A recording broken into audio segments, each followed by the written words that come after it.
అదే RTV app వార్తల్ని క్షణాల్లో చదివే అవకాశం ఉంటుంది. ఒక న్యూస్ పేపర్, ఒక టెలివిజన్ ఛానల్ మీ చేతుల్లో ఎప్పుడు ఉంటాయి. ఉమ్మడి కరీంనగర్ జిల్లా వ్యాప్తంగా చిన్నపిల్లల కిడ్నాప్ జరుగుతుందనైతే ఒక వదంతులు అయితే వస్తున్నాయి. దీనికి సంబంధించి అయితే పోలీసులు అయితే చెక్ పెట్టారు. ఇక్కడ కూడా ఇటువంటి సంఘటనలు అయితే జరగలేదు, ఇదంతా ఫేక్ ప్రచారం అనేది కొట్టిపారేయడం జరిగింది. అంతేకాకుండా ఇటువంటి ప్రచారం చేస్తే వారిపై కఠిన చర్యలు తీసుకున్నామని సైతం గతంలో రాజన్న సిరిసిల్ల జిల్లా వేములవాడ డీఎస్పీ నాగేంద్రచారి సైతం వెల్లడించడం జరిగింది. ఏదైనప్పటికైతే ఈ మధ్యకాలంలో అయితే కొంతవరకు తగ్గినప్పటికీ నిన్న కరీంనగర్లో అయితే ఒక సంఘటన అయితే చోటు చేసుకోవడం జరిగింది. ప్రభుత్వ ఆసుపత్రి నుండి 3 రోజుల పసికందునైతే ఒక మహిళ అపహరించడం జరిగింది. దీన్ని అయితే 24 గంటలు గడవక ముందే కరీంనగర్ పోలీసులు అయితే ఛేదించడం జరిగింది. టూటౌన్ సిఐ వెంకటేష్ ఆధ్వర్యంలో అయితే దీన్ని అయితే పూర్తిగా ఛేదించి తల్లి ఒడికైతే చేర్చడం జరిగింది. అసలు ప్రభుత్వ ఆసుపత్రిలో తల్లులకు పిల్లలకు సంబంధించి అయితే రక్షణ కరువు అవుతుందని కొంతమంది అయితే వాపోతున్నారు. అసలు ఇది అవుట్సోర్సింగ్ విధానం కావచ్చు. అంతేకాకుండా కొంతమంది ఎంప్లాయీస్ నిర్లక్ష్యంగా ఉండడం వల్ల ఇటువంటి సంఘటనలు అయితే పునరావృతం అవుతున్నాయని చెప్పేసి అయితే కొంతమంది అయితే వెల్లడిస్తున్నారు. అసలు దీనికి సంబంధించి అసలు ఎలా ఉండాలి, ఎటువంటి జాగ్రత్తలు తీసుకోవాలనేది తెలియజేయడానికి మనతో పాటు కొంతమంది అయితే ఉన్నారు. అసలు వారితో మాట్లాడుతున్నారు. సార్ చెప్పండి, ఈ మధ్యకాలంలో అయితే వరుసగా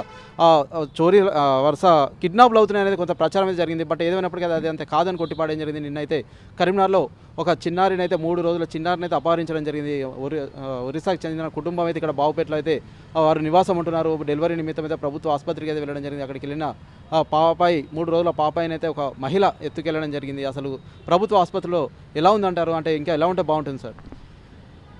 మామూలుగా అయితే ఈ కిడ్నాప్స్ అనేటివి ఎప్పుడూ జరుగుతూనే ఉంటాయి. అప్పుడప్పుడు అడపదడప అక్కడక్కడ. వీటిని మన స్టేట్ పోలీసులు బాగానే కంట్రోల్ చేస్తున్నారు. అయితే దీంట్లో హాస్పిటల్ వాళ్ళే ముఖ్యంగా ప్రభుత్వ ఆసుపత్రి వాళ్ళు సరైన జాగ్రత్తలు తీసుకోవాలి.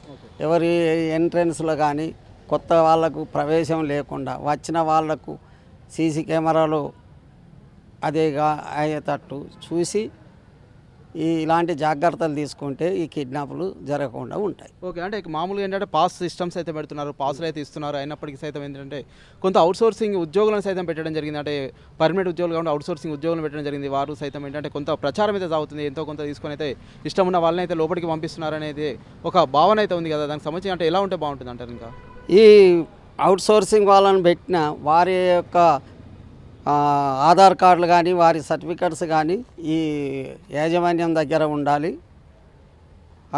అట్లా జాగ్రత్త తీసుకొని ఇట్లాంటి సంఘటనలు జరగకుండా చర్య తీసుకోవాలి. అంటే మామూలుగా ఏంటంటే తల్లికి పిల్లలకైతే రక్షణ కరువు అవుతుందని అయితే ప్రధానంగా ఆరోపిస్తున్నారు. అంటే నిన్నైతే అన్ఫార్చునేట్లీ అయితే ఇటువంటి సంఘటన జరిగింది. పోలీసులు అయితే ఛేదించడం అయితే జరిగింది. 24 అవర్స్లో అయితే ఛేదించడం జరిగింది. అంటే ప్రస్తుతం అయితే ఎలా ఉన్నాయి ప్రభుత్వ ఆసుపత్రులు? ప్రభుత్వ ఆసుపత్రులు ఇప్పుడు బాగానే ఉన్నాయి.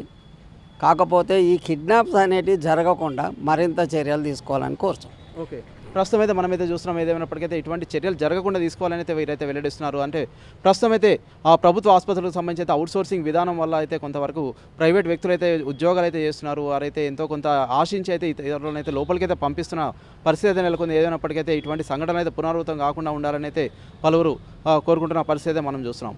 Over to studio. మరిన్ని వీడియోస్ కోసం ఛానల్ ని సబ్స్క్రైబ్ చేయండి. లేటెస్ట్ అప్డేట్స్ కోసం వాట్సాప్ ఛానల్ ని ఫాలో చేయండి. అండ్ లింక్ డిస్క్రిప్షన్ లో ఉంది.